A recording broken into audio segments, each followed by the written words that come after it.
Halo guys, welcome back to my channel. Jadi di video kali ini saya nggak sendirian, saya ditemani oleh teman saya. Dia namanya adalah Luke. Halo. Ya, jadi di video kali ini kita akan berbincang-bincang dengan Luke. Dia ini adalah seorang pakar di bidang Apa? Soal apa? pakar. Pakar bisa. Ya, jadi dia istilahnya orang yang sudah lama berkecimpung di dunia pertambangan di Australia seperti itu. Nah, kita langsung saja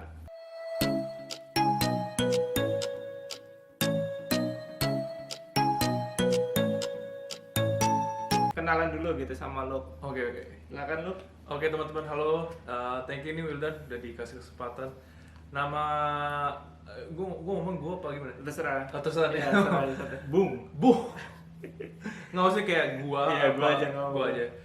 Nama gua Luke. Cuman kayak kalau orang Indonesia Luke ya nggak pakar-pakar banget sih. Jadi kayak lumayan ya nggak pakar banget, cuman lumayan lama. Jadi ke WHV ke Australia 2020 Februari itu gue nyampe pertama kali. Cuman dapat WHV-nya itu kloter yang 2019 Oktober. Iya. Tuh, nah untuk miningnya ini tersendiri, FIFO kan udah kalau lu pada ngikutin channel Wildan, awalnya gue dari hospitality dulu, renovasi Iya. kan buat visa, habis itu baru ke ya miningnya dalam kurun. Jadi miningnya itu sendiri baru setahun sih. Setahun ya. Tapi di FIFO-nya awal dari hospitality ya udah lebih dari ya hampir 2,5 tahun lah. Iya. Nah, jadi Luke ini kan memang di Western Australia, apa namanya, ketika pertama kali landing di Western Australia. Ya langsung Iya, berarti lu emang udah tahu sebelumnya udah ada mining atau gimana di Western Australia? belum tahu. Tahu ada mining dari mana awalnya? Temen Teman di hostel ya, backpacker gitu. enggak sih, jadi temen gereja lebih tepatnya. Teman gereja. Oh. Ada info gini, apa mining gitu guys. Awalnya itu judulnya bukan main FIFO sih. FIFO, FIFO kan kayak teman, jadi dari nyokap. Iya. Nyokap gua itu punya teman pendeta lah, istilahnya Iya. pendeta. Nah, anak didiknya itu dikasih tauin ada tuh di Perth, coba kontak. Jadi sebelum gua ke Australia, gua kontak dia. Oh, Dialah yang udah kerja di Vivo. Oh, iya. Terus dia kayak udah tenang, lu nyampe ke sini, gue kasih tau kerjanya bagus, belum dijelasin tuh apa. Iya. Ya udah, meet up, jelasin gini loh. Seriusan? Jadi baru pertama kali kan kita ke sini kerja naik pesawat. Iya. Jadi kayak keren, dibayarin pesawatnya gitu, makannya segala macam gitu. Nah, jadi teman-teman yang belum tahu Vivo itu apa, Vivo itu fly in fly out gitu. Jadi kita ada rosternya, katakanlah 21, 2 minggu fly in plus 1 minggu fly out, atau liburannya 1 minggu gitu. Ada juga yang 31, 41 gitu. itu stres sih. Iya, gitu. Ada yang 62 apa berapa gitu. Pokoknya kayak gitulah. Enaknya ketika kita FIFO itu kita tiket pesawat dibayarin. Kalau misalnya pakai Qantas, gua kan pakai Qantas itu dapat poin. Iya. Poinnya bisa dapat gratis terbang kemana gitu. Iya. Nah, betul. terus makannya juga kita dibayarin di sana gitu. Kita tempat tidur, tempat tinggal udah difasilitasin, makan udah difasilitasin, kita tinggal kerja aja gitu. Nah, kita sekarang bahas di FIFO itu kerjanya ngapain aja gitu. Oke. Iya. Yang ditambang ya? Iya, tambang. FIFO itu kalau untuk gua sendiri pribadi, kerjaan gua, role gua as a TA. TA. TA itu trade assistant. Jadi membantu lah Iya. treatment kayak tukang las yang di sini, atau bukan tukang las, kayak skillnya kan, treatmentnya bahasa Inggrisnya kayak electrician atau Boilermaker, iya. atau fitter, Iya. atau misalnya rigger. Iya. Kita ini kayak bantuin mereka karena mungkin sistem di sini ya Iya. selalu bekerja as a team. Iya. Gitu. Jadi kayak role gua di tim itu as a trade assistant, bantu misalnya ya bahasa kasar kadang kan cuman pass the tools doang gitu, kayak ambilin ini dong, Oh iya. ambilin. Terus misalnya kayak lupa ini atau apa di crib room, di ketinggalan atau apa, boleh ambil nggak, ambil. Terus kayak kadang-kadang tolong pegangin ini dong karena dia misalnya agak gimana. Cuman kadang-kadang kita bisa belajar banyak sih. Iya. Observe juga. Terus ada, kalau misalnya kalian beruntung si tradesman-nya itu ngajarin. Iya. ngajarin kita jadi bisa gitu ya, mandiri. Oh. Nah, kini perusahaan tambangnya apa? Tambang apa? Jadi tambang yang gua tempat gua kerja, Iya. karena posisi gua as a casual Iya. dan shutdown, perlu jelasin nggak sih? Kayak shutdown. Jadi Oh iya, kayak jelasin aja. jelasin aja. Iya. Jadi karena di FIFO ini mining ini kan banyak banget sebenarnya kan, aneka Iya. kerjaannya, subdivisinya, terus ngapain aja. Jadi posisi gue ini casual, jadi bukan on roster kayak si Iya. Wildan. Jadi gue selalu kerja ketika mereka ada kerjaan. Let's say misalnya kerjaan swing, Iya. bukan 2 minggu, let's say cuma 10 hari, ya gue kerja cuma 10 hari. Nah kerjanya beda sama kayak si Wildan. Iya. Kalau mungkin kerjaan si Wildan udah jelas, kalau kerjaan gue shutdown tuh maintenance. Mesinnya tuh dimatiin, mesin-mesin aneka, kemudian tim company yang kontraktor itu datang, mereka ngecek gitu loh, kayak ngecek, Iya. terus kayak wah ini harus diganti, atau misalnya ini cuma di inspection, Oh iya. beda-beda tuh. Iya. Nah itu banyak tim, ada yang kayak itu lah, ada yang fitternya, ada yang riggernya, macam-macam, ada TA-nya. Iya. Nah TA-nya itu sebenarnya macam-macam, bisa as a forklift operator, bisa EWP operator, Iya. bisa macam-macam, dan itu tambangnya bisa emas, bisa nikel, bisa apa lagi? Iron ore, Biji besi ya. Iya. Tergantung company yang kalian kerja. Kayak Bung Wildan, Bung mining, cuman dia company-nya carpenter ya. Ya kan berarti kan beda sama rumah. sama gue, dia rumah, Iya. cuman kliennya miners. Jadi kecipratan juga minersnya. Dunia miners, standar segala macam gitu. Nah itu tadi pekerjaannya ngapain aja segala macam. Emang kayaknya seruan lu gitu kerjanya, karena kan beda-beda, lu berarti bisa beda tempat gitu ya. Selalu beda. Iya benar ya. Selalu beda, dan kadang juga megangnya juga selalu beda kan. Betul. Kadang kita megang apa gitu. Betul. Nah kalau misalnya pengen kerja di sana, apa sih standarnya gitu, atau minimal requirement-nya apa gitu? Oke. Require-nya tuh ada tickets, istilah tiket, certificate, Tiket bioskop. tiket parkir. Di sini jadi istilahnya tiket gitu, sertifikat itu tiket gitu. Betul. Itu aneh juga sih waktu pertama kali nyampe, ini apa sih sertifikat? Ternyata di Australia ini kayak short course 1 hari gitu kan ya. Iya. Dan hampir setiap segi kerjaan di Australia itu mereka butuh itu ya. Tiket ya. Nah, buat kita masuk ke kerjaan itu. Salah satunya mining. Mining juga butuh. Apa tiket yang dibutuhin? Aku bilang ini kayak trio musketeer gitu lah. Working at heights, confined space, sama gas test. Ini 3 yang hampir udah wajib hukumnya kalau mau nyoba as a TA di mine site. Iya. Kalau EWP, nah kalau kayak forklift, EWP itu tau singkatan elevated floating platform. Iya. Itu kayak nanti bisa dibuka kayak tambahan ya istilahnya. Nah itu ya karena jeleknya posisi kerjaan gua, you will never know yang nanti dibutuhin lu di sana apa. Iya. Kalau lu bisa tapi lu nggak ada tiket, lu nggak bisa pakai itu.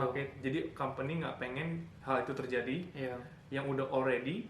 Jadi kayak ketika lu ada ini, ada you are signed to do that job. Iya. Kayak gitu. Jadi kayak you ready. Nah enaknya kalau kita punya tiket juga, kalau menurut gua apa ya, lebih gampang kerjanya. Katakan lebih jelas lah, kita punya tiket EWP, kita bakal kerja itu. Tapi kalau misalnya nggak punya tiket itu, kita bakal kerja tempat lain, ngangkat apa gitu. Lebih ke fisik kan kalau misalnya kita semakin dikit tiketnya gitu. Sama feel kayak useless gitu. Iya, useless atau apa, suruh ngambil barang apa segala macam, kan itu remeh-temeh kan. Ada sih yang kayak nggak masalah ya, karena easy money banget. Easy money. Cuman kayak ya kita orang Indonesia, maksudnya kita punya, bisa punya otak, kita kurang terberdaya istilahnya. kita punya ada berpikir gue mau yang skill, yang using tools, yang buat upgrade diri lu sendiri. Jadi mendingan upgrade-nya lebih tiket ya. Jadi kita semakin banyak tiket, semakin banyak juga peluang dan pekerjaan yang bisa kita lakukan, teman-teman. Itu dia. Nah kalau tadi udah ngomongin persyaratan, kira-kira berapa sih gaji gitu kalau boleh tahu, atau standar UMR kalau misalnya orang kerja di mining gitu. Oh kita di Freeport kan gede gitu. Ya gede juga sih. Iya di Indonesia kan gede, pasti di Australia juga gede nih. Iya gede.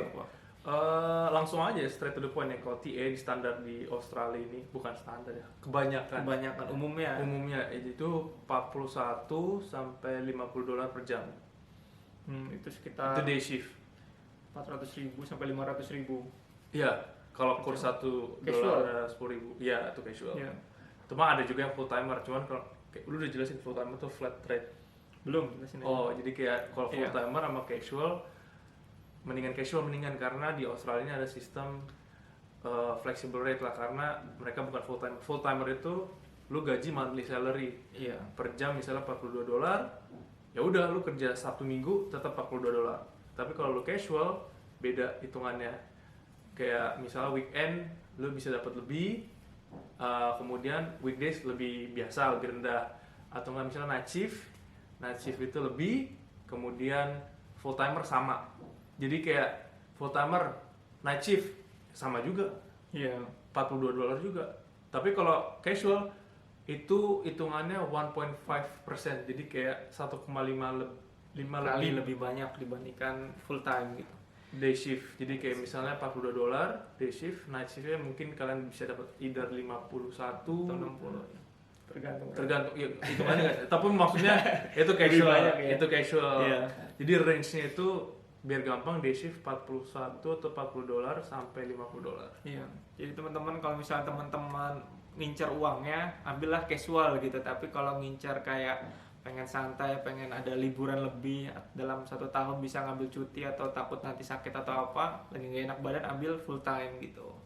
Stability ya, Stability. Jobnya juga kadang lebih jelas kalau full time kan. Yeah. Kita udah dikasih roster, udah dikasih fasilitas macam-macam lah gitu. Tempat tinggalnya juga kita bakal dipilihin yang itu aja gitu, tetap permanent room. Iya, kayak mungkin belum tahu juga nanti kita di miningnya itu kita dapat kamar. Iya. Kalau gua casual ya pindah-pindah. Iya. Karena kan lokasinya nanti tambang emas ya udah selesai, ntar next jobnya misalnya ke tambang nikel atau ke tambang batu bara atau besi, ya kan village-nya beda, jadi nggak ada kamar yang jelas, fix roomnya nggak ada. Kalau si Bung Wildan ini, lu ada dapat ini kan, permanent room ya, dapat. Itu enak, kalian bisa misalnya naruh barang di situ tetap gitu, terus pulang itu cuma bawa seragam doang. Iya. Tas kecil atau apa boots gitu. tuh apa misalnya tinggal sana aja, perlengkapan kamera YouTube di sana. Belum pikiran sih mau bikin YouTube di sana. Nggak tahu juga itu boleh atau enggak ya? Nggak tahu, lagi kerja begitu ya, gitulah. Bisa coba ya, itu kayak standar gaji ya yang tadi kan tadi 41 sampai 50 biar gampang ya. Cuman ada kayak company yang kayak lu zero experience dapat 35. Kayak di City ya, kalau kita di City. Hourly-nya berapa jam sehari kerjanya? Tetap 12 jam. Dia Vivo sih, ada juga. Jadi kayak agency yang dia kayak progress. Gue kasih kerjaan lu cuman lu 35. Nanti after 2 months atau after few swings naik nanti 41. Itu before tax ya? Before. 40 kali 12. 480 kurang 15%. Ya, lumayan. Iya sih. Seminggu bisa dapat 3.000 after atau 2.800. After tax 2.800. That's it lah. Lalu lah misalnya ya sekitar itulah. Ya sekitar segitu kan. Ya, jadi sekitar 28 juta seminggu. Wow, itu uang tuh. Bukan koin. Dolar. Ya, jadi itu teman-teman seputar gajinya. Ada nggak sih hal yang apa ya nggak enak gitu? Tadi kan gajinya enak, terus makan disediain segala macam. Hal yang nggak enak yang bikin lo kira-kira nggak betah atau apa gitu? Secara pribadi nih ya? Iya, secara pribadi. Orang-orangnya. Jadi kadang-kadang kalian ketemu tim yang enak banget, kadang tim yang nggak enak banget. Itu, aduh, benar-benar kalian kalau nggak kuat, benar-benar apa ya? Fokus dengan tujuan kenapa ada di sini, nyari kerjaan itu. Kadang-kadang nggak worth it sih, karena drama mereka banyak dramanya. Drama, kemudian mancing emosi itu yang hal-hal yang nggak apa ya, remeh lah, sepele, nggak terlalu penting banget. Cuman kayak bagi dia pola pikir mereka agak beda ya. Iya. Jadi kadang-kadang bagi kita nggak penting, bagi mereka penting. Iya. Cuman kan satu tim. Iya. Terus ketika mereka juga work ethicnya misalnya beda, kayak apa ya, lebih slow. Oh iya, tipenya ada yang slow, ada tipenya pengen kerja gitu ya. Jadi ada yang kita harus bossy, nyesuaiin ya. ya ada yang bossy, ada yang kayak nggak nganggap lu, ada yang sombong, Iya. ada yang arogan, ada yang kasar. Iya, iya. Karena kan Australia ya, ingat Iya. ya. Australia ini beda kayak Amerika. Dia apa ya? F-wordnya banyak, swearing words-nya banyak banget. Oh iya, kata-kata yang tidak perlu lah istilahnya. Jadi not good people yang di mining. Not good people. Jeleknya, maksudnya jeleknya. Yang jelek. Jadi jangan ekspektasi yang proper manner Australian. Kalau lu 5-nya di daerah mana? 6 bulan terakhir company gue tuh selalu yang smaller miners. Small. Jadi kayak misalnya di daerah inland atau Kalgoorlie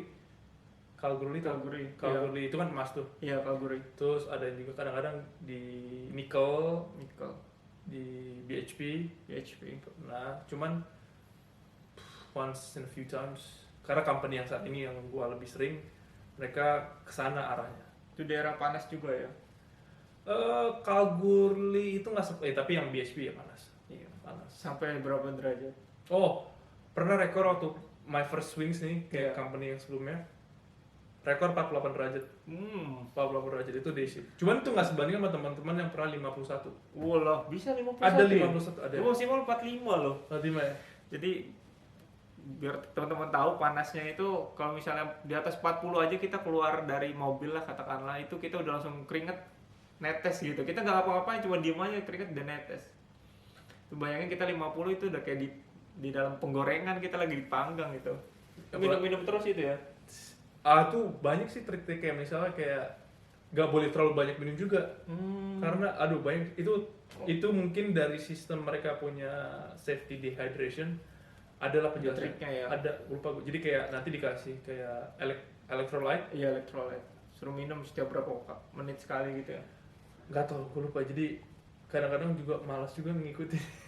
Iya. Kadang-kadang gue aja agak jelek. Jadi kayak misalnya 1 sachet electrolyte itu cukup untuk sehari, nggak boleh minum lebih karena nanti bakal jadi dehydration, kebalikan efeknya. Nah itu ada kayak ilmunya lagi. Terus minum nggak boleh pas lu aus doang, jadi sebelum lu aus lu harus minum. Antisipasi ya. Iya, jadi banyak juga ilmu-ilmu yang kalian nanti tahu gimana survive di padang gurun, padang pasir ya, padang pasir Australia teman-teman. Nah, terakhir buat teman-teman nih yang pengen kerja di mining, kira-kira ada sepatah dua patah kata gitu, apa namanya, semacam motivasi atau gimana caranya supaya mereka bisa kerja di mining atau biar semangat kerja di mining gitu. Yang miningnya bukan di hospitality-nya? Iya, mining aja. Oh, miningnya. Harus bisa bilang ya nothing is impossible. Kayak banyak yang gue ketemuin orang-orang, karena gue juga orangnya kadang-kadang nggak pede, kayak ngerasa nggak bisa lah, karena misalnya ya background gue bukan mining, misalnya ya gue nggak ngerti engineering misalnya atau gimana. Ternyata semua itu banyak bisa dipelajari kalau ada kemauan. Gue nggak pernah mikir gue operating forklift. Forklift itu yang gede banget, yang oke lah kadang-kadang cuman bawa doang gitu, nggak benar beroperasi. Cuman mostly something that kadang-kadang bengong gitu, gue ngelakuin ini yang sebelumnya gue nggak pernah ngebayangin. Jadi nothing is impossible, cuman diiringi dengan kemauan keras sih. Jadi belajar suatu hal yang baru gitu ya. Ya harus willing to learn, kemudian semangatnya itu apa ya, untuk dapat kerjanya aja dulu ya, kayak harus sabar juga, apply sebanyak-banyaknya ya tiketnya juga, dan ada harga juga sih yang harus dibayar. Itu jeleknya di mining karena tiket-tiket itu kan nggak mahal. Nggak murah, salah. Kalau mungkin salah, maaf. Bagi lu kali kan nggak mahal. Nggak murah itu tiketnya. Jadi ada plusnya, itu dah kayak banyak hal itu, minusnya juga ada. Tapi in the end nothing is impossible. Kalian bisa juga, kita bisa di sini. Kalian juga bisa kok, kita ngerti caranya. Jadi it's not rocket science. Kayak gitu.